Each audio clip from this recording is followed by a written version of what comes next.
ഹരേ കൃഷ്ണ. എല്ലാവർക്കും മാധവത്തിലേക്ക് സ്വാഗതം. അപ്പോൾ നിർജ്ജല ഏകാദശിയാണ് 17-ാം തീയതിയും 18-ാം തീയതിയുമായിട്ടാണ്. 18-ാം തീയതി ഏകാദശി എടുക്കുന്ന സ്ഥലങ്ങളാണ് ഇനി ഞാൻ പറയുന്നത്. കഴിഞ്ഞ ദിവസം വിശദമായ വീഡിയോ ഇട്ടിരുന്നു.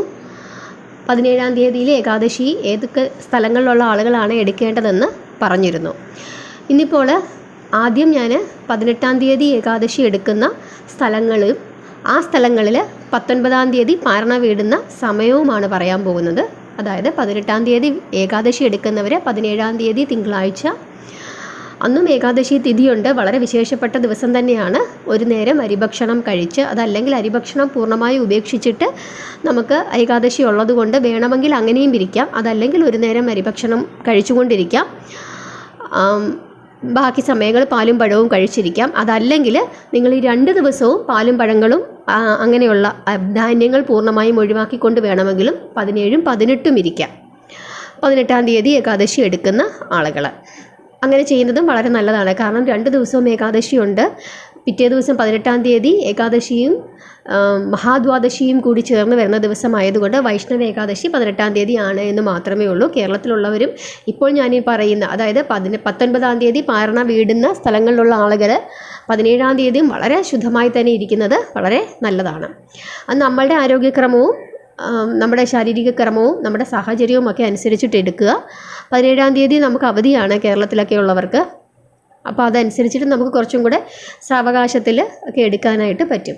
അപ്പോൾ 19-ാം തീയതിയിലെ പാരണാസമയം, ഈ 19-ാം തീയതിയിൽ പാരണാസമയം ഞാൻ പറയുന്ന സ്ഥലങ്ങളിൽ ഉള്ള ആളുകൾ 18-ാം തീയതി ആണ് ഏകാദശി, വൈഷ്ണവ ഏകാദശി 17-ാം തീയതിയും ഏകാദശിയായിട്ട് തന്നെ ആ ഭക്ഷണക്രമത്തിൽ തന്നെ ഇരിക്കാമെന്ന് ഞാൻ വീണ്ടും ഓർമ്മിപ്പിക്കുന്നു.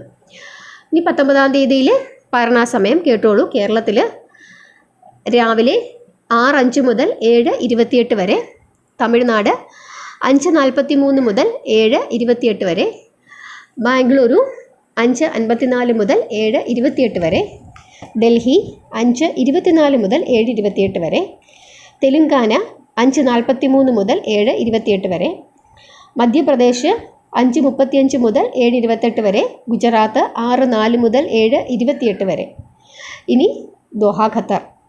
ദോഹയിൽ 19-ാം തീയതി രാവിലെ 4:44 മുതൽ 4:58 വരെ, വളരെ കുറച്ച് സമയമുള്ളൂ.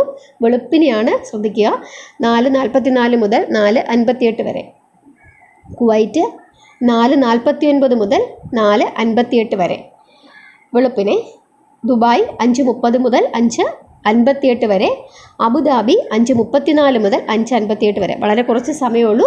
ആ സമയം ശ്രദ്ധിച്ച് പാരണ വീടാനായിട്ട് ശ്രദ്ധിക്കുക. ഇനി സൗദി അറേബ്യയിലെ കാര്യം ഞാൻ കഴിഞ്ഞ ദിവസം പറഞ്ഞിരുന്നു. 17-ാം തീയതിയാണ് പാരണ, 17-ാം തീയതിയാണ് ഏകാദശി, 18-ാം തീയതി പാരണ. അത് ഞാൻ സമയം പറയാം, ഈ വീഡിയോയിൽ തന്നെ സമയം പറയാം. ബഹറിൻ 4:46 മുതൽ 4:58 വരെ 19-ാം തീയതി. ബഹറിൽ 19-ാം തീയതിയാണ് 4:46 മുതൽ 4:58 വരെ വെളുപ്പിനെ. ഒമാൻ 19-ാം തീയതിയിലെ പാരണ 5:20 മുതൽ 5:58 വരെ. ഷാർജ 5:28 മുതൽ 5:58 വരെ. ഇനി ഓസ്ട്രേലിയ 19-ാം തീയതിയിലെ പാരണ 7:12 മുതൽ രാവിലെ 7:12 മുതൽ 9:09 വരെ. സിംഗപ്പൂർ 19-ാം തീയതി 7 മണി മുതൽ 9:27 വരെ. മാലദ്വീപ്സ് കമൻറ്റിട്ട് ചോദിച്ചിരുന്നു, ശ്രദ്ധിച്ചോളൂ. 5:57 മുതൽ 6:58 വരെ. 19-ാം തീയതി രാവിലെ മാലദ്വീപ്സ് 5:57 മുതൽ 6:58 വരെ. പിന്നെയുള്ളത് ന്യൂസിലാൻഡ്. 19-ാം തീയതി രാവിലെ 7:47 മുതൽ 9:37 വരെ. ന്യൂസിലാൻഡ് 19-ാം തീയതി 7:47 മുതൽ 9:37 വരെ. ഇത്രയും സ്ഥലങ്ങളാണ് 18-ാം തീയതി പൂർണ്ണമായ വൈഷ്ണവ ഏകാദശി ആചരിച്ചിട്ട് 19-ാം തീയതി പാരണ വീടേണ്ടത്. ഈ സ്ഥലങ്ങളിലുള്ളവർ 17-ാം തീയതിയും ഏകാദശി ആയിട്ടിരിക്കാം. കാരണം അവർക്കൊക്കെ ഏകാദശി തിഥികൾ 17-ാം തീയതി ഉണ്ട്. അപ്പോൾ അന്നത്തെ ദിവസവും നമുക്ക് പൂർണ്ണമായും ധാന്യഭക്ഷണങ്ങൾ ഒഴിവാക്കി പാലും പഴങ്ങളും ഒക്കെ കഴിച്ച് ശുദ്ധാഹാരത്തിലിരിക്കാം. 18-ാം തീയതി അതുപോലെ തന്നെ ഇരിക്കാം. എന്നിട്ട് 19-ാം തീയതി ഈ സമയത്ത് പാരണ വീടാം. അങ്ങനെ ചെയ്യാം. അതല്ലെങ്കിൽ 17-ാം തീയതി ഒരിക്കൽ എടുത്തുകൊണ്ട് 18-ാം തീയതി പൂർണ്ണമായ ഏകാദശി എടുത്തുകൊണ്ട് 19-ാം തീയതി പാരണ വീടാം. ഇപ്പോൾ ഇത്രയും പറഞ്ഞ ഇത്രയും സ്ഥലങ്ങൾ. ഇനി 17-ാം തീയതി ഏകാദശി എടുത്ത് 16-ാം തീയതി ഒരു നേരം അരിഭക്ഷണം കഴിച്ച് ഒരിക്കലുണ്ട്. 17-ാം തീയതി ഏകാദശി എടുത്ത് 18-ാം തീയതി പാർണ വിടേണ്ടുന്ന സ്ഥലങ്ങൾ അവർക്ക് 17-ാം തീയതി മാത്രമേ, ഇനി പറയുന്ന സ്ഥലങ്ങൾ 17-ാം തീയതിയാണ് അവർ ഏകാദശിയായിട്ട്, വൈഷ്ണവ ഏകാദശിയായിട്ട് എടുക്കേണ്ടത്. അതിലുള്ള സ്ഥലങ്ങളാണ് യു കെയിൽ 18-ാം തീയതിയിൽ പാർണ വിടേണ്ടുന്ന സമയം രാവിലെ 8:10 മുതൽ 10:15 വരെയാണ്. യു കെയിൽ 18-ാം തീയതി രാവിലെ 8:10 മുതൽ 10:15 വരെയാണ്. സൗദി അറേബ്യ രാവിലെ 10 മണി മുതൽ 10:10 വരെയാണ്. 18-ാം തീയതി രാവിലെ 10 മണി മുതൽ 10:10 വരെയാണ്. USA 5:43 മുതൽ 10:40 വരെയാണ് രാവിലെ. 18-ാം തീയതി രാവിലെ 5:43 മുതൽ 10:40 വരെയാണ്. ഇനി സാംബിയയിൽ 9:10 മുതൽ 10:16 വരെയാണ്. 18-ാം തീയതിയാണ് പാരണ. ഇനി അതുപോലെ തന്നെ ബ്രിട്ടീഷ് കൊളംബിയ, കാനഡ 5:06 മുതൽ 10:31 വരെയാണ്. അവർക്ക് 17-ാം തീയതിയാണ് ഏകാദശി. 18-ാം തീയതി പാർണ വീടുക രാവിലെ 5:06 മുതൽ 10:31 വരെ. ഇതാണ് ഏകാദശിയുടെ പാർണ സമയങ്ങൾ. അപ്പോൾ സ്ഥലങ്ങൾ നമ്മൾ ഓരോരുത്തരും നമ്മുടെ സ്ഥലങ്ങൾ ഏതാണെന്ന് നിശ്ചയിച്ചിട്ട് ആ ദിവസം തന്നെ ഏകാദശി എടുക്കാനായിട്ട് ശ്രദ്ധിക്കുക. പ്രത്യേകിച്ച് ഭാരതത്തിലുള്ളവർക്ക് 2 ദിവസവും അവർക്ക് നന്നായി തന്നെ ഇരിക്കാം. ഈ 17-ാം തീയതി ഏകാദശി എടുക്കുന്ന ആളുകൾ 16-ാം തീയതിയും ഇതുപോലെ തന്നെ ശുദ്ധമായിരിക്കുന്നത് വളരെ വിശേഷമാണ്. കാരണം അവർക്കും അന്നത്തെ ദിവസം 16-ാം തീയതിയും ഒരുപാട് സമയം ഏകാദശി ഉണ്ട്. അപ്പോൾ 24 ഏകാദശികളിൽ ഏറ്റവും പുണ്യമായ ഏകാദശിയാണ് നിർജ്ജല ഏകാദശി. അത് അതിൻ്റേതായ വ്രതക്രമത്തിലിരിക്കുക. പിന്നെ നമ്മുടെ ആരോഗ്യസ്ഥിതി നോക്കിയിട്ട് നമ്മൾ ഏകാദശി എടുക്കുക.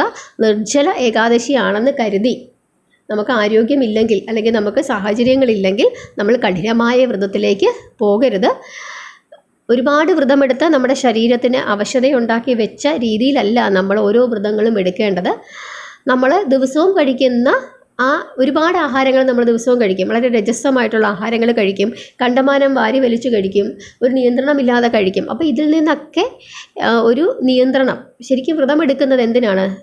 ഭഗവാന് നമ്മൾ ആഹാരം കഴിക്കുന്നത് കൊണ്ട് ഭഗവാൻ ഒരു ഇഷ്ടക്കുറവുമില്ല. നമ്മുടെ ശരീരത്തിൻ്റെ ഒരു സുഖത്തിന് വേണ്ടിയിട്ടാണ് പഴയ ആചാര്യന്മാർ ഇതുപോലുള്ള ഏകാദശികളും പ്രദോഷവുമൊക്കെ വെച്ചിരിക്കുന്നത്. കാരണം ഒരു ദിവസം നമ്മുടെ ശരീരത്തിന് കണ്ടമാനം ആഹാരങ്ങൾ കൊടുക്കാതെ ഒരു റെസ്റ്റ് കൊടുക്കുമ്പോൾ അതിൻ്റേതായ ഗുണം നമ്മുടെ ശരീരത്തിനാണ് ഉണ്ടാകുന്നത്.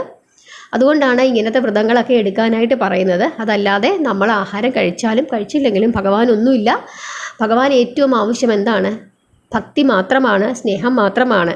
എത്രത്തോളം ഭഗവാനെ സ്നേഹിക്കുന്നുണ്ട്, എത്രത്തോളം ഭഗവാനോട് നമുക്ക് ഭക്തിയുണ്ട്, നമ്മൾ എത്രത്തോളം ഭഗവാനെ അറിയുന്നുണ്ട്, ഭഗവാന്റെ കുഞ്ഞുങ്ങളായിരിക്കാൻ നമ്മൾ എത്രത്തോളം ആഗ്രഹിക്കുന്നുണ്ട്, ഭഗവാന്റെ ഭക്തജനങ്ങളായിരിക്കാൻ നമ്മൾ എത്രത്തോളം ആഗ്രഹിക്കുന്നുണ്ട്, ഭഗവാന്റെ ഭക്തരെ നമ്മൾ എത്രത്തോളം സ്നേഹിക്കുന്നുണ്ട്, അവർക്ക് വേണ്ടി നമ്മൾ എന്തൊക്കെ സഹായങ്ങൾ ചെയ്തു കൊടുക്കുന്നുണ്ട് എന്നാണ് നമ്മൾ ഓരോരുത്തരും ചിന്തിക്കേണ്ടത്. അത് മാത്രമാണ് ഭഗവാൻ ആവശ്യം. നമ്മളിപ്പോൾ കണ്ടില്ലേ, കഴിഞ്ഞ ദിവസം ഒക്കെ ഗുരുവായൂരൊക്കെ പോകുന്ന സമയത്ത് തെള്ളിയിട്ടിട്ടാണ് ഓടി ആളുകൾ കയറുന്നത്. അവർക്ക് ആദ്യം ഭഗവാൻ കാണണം. അതിനാണ് അവർ മറ്റുള്ളവരെ തെള്ളിയിട്ടിട്ട് അല്ലെങ്കിൽ ഒക്കെ ഓടുന്നത്. കഴിഞ്ഞ ദിവസം ഞാൻ ഗുരുവായൂർ പോയപ്പോൾ ഞാൻ കണ്ട കാഴ്ചയാണ്. എൻ്റെ പുറകിൽ നമ്മൾ സന്ധ്യയ്ക്ക് അത്താഴ്ചവേലി കഴിഞ്ഞപ്പം മുതൽ നിർമ്മാല്യത്തിനായിട്ടുള്ള ക്യൂവിൽ നിൽക്കുകയാണ്. വൈകുന്നേരം ഒരു 7:45 മുതൽ ക്യൂവിൽ നിൽക്കുകയാണ് പിറ്റേ ദിവസത്തെ നിർമ്മാല്യം തൊഴാനായിട്ട്. അപ്പോൾ ഒരുപാട് ആളുകൾ ആ സമയത്ത് ക്യൂവിലുണ്ടായിരുന്നു.